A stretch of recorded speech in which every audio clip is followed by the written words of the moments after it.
Welcome back. आप देख रहे हैं बाजार सवेरे और रुक करते हैं अब कमोडिटी बाजार की ओर। हमारे साथ अजय केडिया कमोडिटीज से जुड़ चुके हैं। अजय, हाय, गुड मॉर्निंग, स्वागत है आपका बाजार सवेरे में। अजय, सबसे पहले सोने चांदी के साथ शुरुआत करेंगे। देखिए, जो महंगाई के आंकड़े आए हैं यूएस में, कहीं ना कहीं यहाँ पर कीमतों को सपोर्ट मिला है और हमने देखा है कि यूएस में अब रेट कट की संभावना थोड़ी सी और प्रबल होती हुई दिखाई दे रही है। इसकी वजह से स्पॉट गोल्ड शुक्रवार के लिहाज से हमने 5030 प्रति औंस डॉलर पर जाते हुए भी देखा था। पर अब ये बताइएगा कि आगे की जो चाल है वो आपको कैसी दिखाई दे रही है, क्योंकि ये बूस्टिंग इम्पैक्ट भी अब नर्म होगा, लेकिन कब तक होगा, कैसे होगा, जरा समझाइएगा। फंडामेंटली क्या ट्रिगर्स काम कर रहे हैं? Very good morning Kavita ji. वैसे आज प्रेसिडेंट डे होने की वजह से यूएस मार्केट बंद रहेगा, बट ओवरऑल पिछले हफ्ते की जो इन्फ्लेशन के नंबर कम आए उससे एक्सपेक्टेशन तो है कि रेट कट रह सकती है, बट फेड की जो मिनट्स आने हैं बुधवार को वहां से हम कुछ क्लैरिटी आते हुए देखेंगे। बट माना जा रहा है कि जून में जाकर रेट कट हो सकता है, मार्च में स्टडी रहेगा। टाइमिंग जो पिछले हफ्ते की तेजी उसके बाद आज एक सेल ऑफ दिखाई दे सकता है, जहाँ पे सोने में बिकवाली का नीचे 1,55,500 में टारगेट रहेगा 1,53,800 का। भाई चांदी में दबाव कंटिन्यू रहेगा क्योंकि $80 के नीचे ट्रेड कर रहा है और चाइना मार्केट भी हॉलिडे पे है, जहाँ पे 2,45,000 से बीच की चलिए 2,42,000 का टारगेट रहेगा। चलिए, रणनीतियाँ स्क्रीन पे हम फ्लैश करेंगे। और ये बिकवाली की सलाह आती हुई जहाँ तक सोने की बात है, 1,53,800 का जो है आपने टारगेट दिया, 1,56,500 का आप स्टॉप लॉस भी लगाने की सलाह दे रही हैं अजय।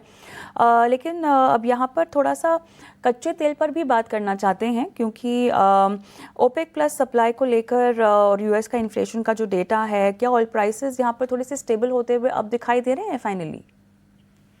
देखिए, सप्लाई साइड तो मुझे लगता है और सप्लाई में हम कंटिन्यू बने हुए पिछले एक साल से। इम्पोर्टेंट है जियो पॉलिटिकल फ्रंट में क्या नया डेवलपमेंट आ रहा है। तो एज ऑफ नाउ हम बोल सकते हैं कि second round of talk Ukraine, Iran और यूएस के बीच में है। अब वहां पे डी एस्केलेशन होता है तो डेफिनेटली 70 के नीचे ब्रांड कंटिन्यू ट्रेड करेगा। तो टाइमिंग मार्केट साइड में टू नेगेटिव ही ट्रेड करता हुआ दिखाई दे रहा है, जहाँ पे 5800 पे बीच की चलिए 5620 का टारगेट रहेगा।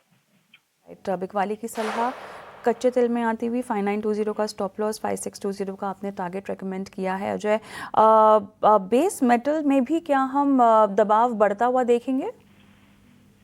बेसिकली बेस मेटल में लॉन्ग टर्म फंडामेंटल अच्छे हैं, सप्लाई कंसर्न्स बने हुए हैं, लेकिन जिस दिन से चाइना मार्केट अभी हॉलिडे पे है मुझे लगता है दबाव कंटिन्यू ही रहेगा। साइडवे है पर प्रेशर के साथ रहेगा, जहाँ पे कॉपर 1210 पे बेचिए 1190 का टारगेट रहेगा। जिंक के अंदर भी 325 पे बेचिए चलिए 317 का टारगेट रहेगा।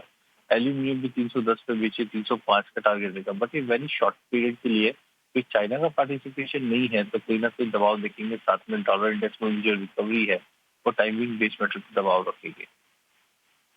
चलिए, बेस मेटल्स में कॉपर, जिंक, एल्यूमिनियम के लिहाज से आपकी रणनीति आती हुई, नेचुरल गैस में भी क्या बिकवाली की सलाह होगी? देखिए, नेचुरल गैस में हमने पिछले हफ्ते जो बाउंस देखा था वो एक टेक्निकल बाउंस था। बाउंस अगर कंटिन्यू रहेगा और जो स्टोरेज रिकवरी है, रिफिलिंग है, वो मार्च ऑनवर्ड से दिखाई देगा। तो टाइमिंग मार्केट गिरावट के साथ ही ट्रेड करेगा, जहाँ पे 294 पे बेचिए 300 का स्टॉप लॉस लगाइए, 278 का टारगेट रखेगा।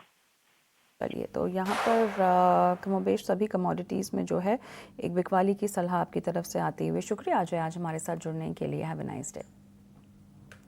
और इसी के साथ बाजार सवेरे को हम यहीं समेटते हैं, लेकिन एक छोटा सा ब्रेक लेंगे। ब्रेक के उस पार लेकर आएंगे आज का बाजार। बने रहें।